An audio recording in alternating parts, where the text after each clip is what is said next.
মুফতি সৈয়দ মোহাম্মদ ফয়জুল করিম সাহেব চরমোনাই হাফিজাহুল্লাহ সহ জাতীয় নেতৃবৃন্দ, আমার সামনে উপস্থিত বাংলাদেশ প্রেমিক সচেতন ইসলামী জনতা, লম্বা আলোচনা করার সুযোগ নেই। আমি সংক্ষেপে দু চারটা কথা বলে আমার বক্তব্য শেষ করব। এক নম্বর, আমি যে বিষয় নিয়ে আলোচনা করব, আপনারা জানেন এই বাংলাদেশ মুসলমানের আবাস ভূমি। এই বাংলাদেশের সংখ্যাগরিষ্ঠ মানুষ হলো মুসলমান। এই বাংলাদেশে 1971-এর স্বাধীনতার চেতনার কথা বলেন, 1971-এর আগে 1970-এর নির্বাচনের কথা বলেন, 1969-এর গণ অভ্যুত্থানের কথা বলেন, ঐতিহাসিক মুজিবনগর সরকারের ঐতিহাসিক 6 দফার কথা বলেন। কোন দফা ধর্ম নিরপেক্ষতা ছিল না। শেখ মুজিব যখন 1972 সালে প্রথম ক্ষমতায় এসেছিলেন, 72-এর সংবিধানে প্রথম, আপনারা জানেন 72-এর সংবিধানে প্রথম ধর্ম নিরপেক্ষতা এসেছিল। তারপর যখন সংবিধানের 5ম সংশোধনী হয়েছিল, আবার আল্লাহর উপর পূর্ণ আস্থা বিশ্বাস এবং আল্লাহর উপর পূর্ণ আস্থা এবং বিশ্বাস আবার সংবিধানে যুক্ত হয়েছিল। 2008 সালে যখন আওয়ামী লীগ ক্ষমতা এসেছিল, বিচারপতি খায়রুল আলম সহ বিচারপতি খায়রুল সহ আবার আমরা দেখেছি সংখ্যাগরিষ্ঠ মুসলমানের চেতনা সংবিধান থেকে ধর্মীয় আল্লাহর উপর আস্থা এবং বিশ্বাসকে বাদ দিয়ে তারা আবার সেকুলারিজমকে, তারা আবার ধর্ম নিরপেক্ষতাকে আবার সংবিধানে যুক্ত করেছে।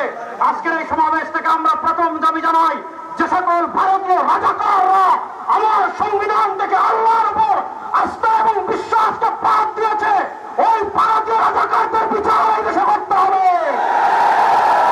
2 নম্বর দাবি আমরা করতে চাই, এই দেশের মানুষ ধর্ম নিরপেক্ষতার জন্য পরিষ্কার ভাষায় আমাদের শায়েখ চরমোনাই বারবার এই বক্তব্য দিয়েছেন, এই দেশের মানুষ মুক্তিযুদ্ধ ধর্ম নিরপেক্ষতাকে প্রতিষ্ঠা করার জন্য করে নাই।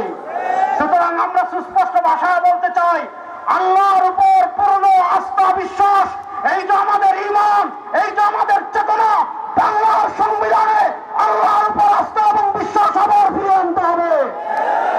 2 নম্বর কথা, আপনারা দেখেছেন আমরা আলেম সমাজ বিভিন্ন জায়গায় কথা বলি, মাহফিলে কথা বলি, মঞ্চে কথা বলি, খানকায় কথা বলি, আমরা রাজপথে কথা বলি। এই আওয়ামী স্বৈরাচার একটা আইন করেছিল, ওইটার নাম ডিজিটাল নিরাপত্তা আইন। ডিজিটাল নিরাপত্তা আইনের নামে তারা আমাদের বাক স্বাধীনতা হরণ করেছিল। আমরা আজকের এই সমাবেশ থেকে স্পষ্ট ভাষায় বলতে চাই, ডিজিটাল নিরাপত্তা আইন বাতিল করতে হবে। 3 নম্বর, আমি আরেকটা কথা বলতে চাই, আওয়ামী লীগ মুসলমানদেরকে শোষণ করার জন্য, স্বৈরাচার আওয়ামী লীগ মুসলমানদেরকে নিষ্পেষিত করার জন্য সবচেয়ে বড় যে কার্ড ব্যবহার করেছে, ওই কার্ডের নাম হলো জঙ্গি কার্ড।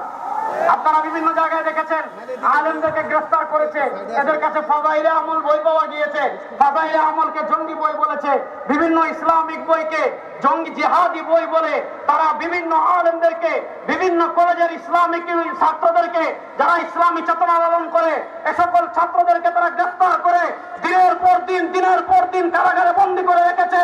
আজকের এই মাহফিল থেকে, আজকের এই সমাবেশ থেকে, জাতীয় উলামা মাশায়েখের পক্ষ থেকে আমরা সুস্পষ্ট ভাষায় দাবি জানাতে চাই, বাংলাদেশের যত আলেমের নামে মিথ্যা যত মামলা করা হয়েছে, সব মামলা প্রত্যাহার করতে হবে। আরেকটা কথা বলে আমি আমার বক্তব্য শেষ করব। আপনারা জানেন আওয়ামী লীগ সরকার বাংলাদেশের সরকার ছিল না, এরা ছিল ভারতের 5টা গোলাম সরকার। আর এই ভারতের 5টা গোলাম সরকার এই বাংলাদেশের সবচেয়ে বড় যে ক্ষতি করেছে, সেটা হলো আমাদের শিক্ষা ব্যবস্থাকে তারা ধ্বংস করে দিয়েছে। আপনারা জানেন আমাদের শিক্ষা ব্যবস্থায় তারা হিন্দুয়ানি সংস্কৃতিকে কি করেছে, ঢুকিয়ে দিয়েছে। আমরা সুস্পষ্ট ভাষায় দাবি জানাতে চাই, এই বাংলাদেশে ওলি আল্লাহর পুণ্যভূমিতে, মুসলমানদের পুণ্যভূমিতে কোন হিন্দুয়ানি শিক্ষা সিলেবাস আমরা চাই না। শেষ কথা বলে আমি আমার বক্তব্য শেষ করছি। 52 বছরে আপনারা কখনো ডিজিটাল বাংলা দেখেছেন? আপনারা কখনো সোনার বাংলা দেখেছেন? আপনারা কখনো এই বাংলা দেখেছেন? কখনো ওই বাংলা দেখেছেন? ডিজিটাল বাংলা আমাদেরকে মুক্তি দিতে পারে নাই, সোনার বাংলা আমাদেরকে মুক্তি দিতে পারে নাই, রূপার বাংলা আমাদেরকে মুক্তি দিতে পারে নাই। সব খেলা শেষ হয়ে গিয়েছে। এবারে আমরা ইসলামের বাংলাদেশ দেখতে চাই। ইসলামের বাংলাদেশ দেখার জন্য হযরত পীর সাহেব চরমোনাই, হযরত শায়েখ চরমোনাই, আমাদের নেতৃবৃন্দ আমাদেরকে যে বার্তা দিবেন, সেই বার্তা বাস্তবায়নের জন্য আমাদের গাম রক্ত জীবন দেওয়ার জন্য আমরা প্রস্তুত আছি ইনশাআল্লাহ। আসসালামু আলাইকুম ওয়া রাহমাতুল্লাহ।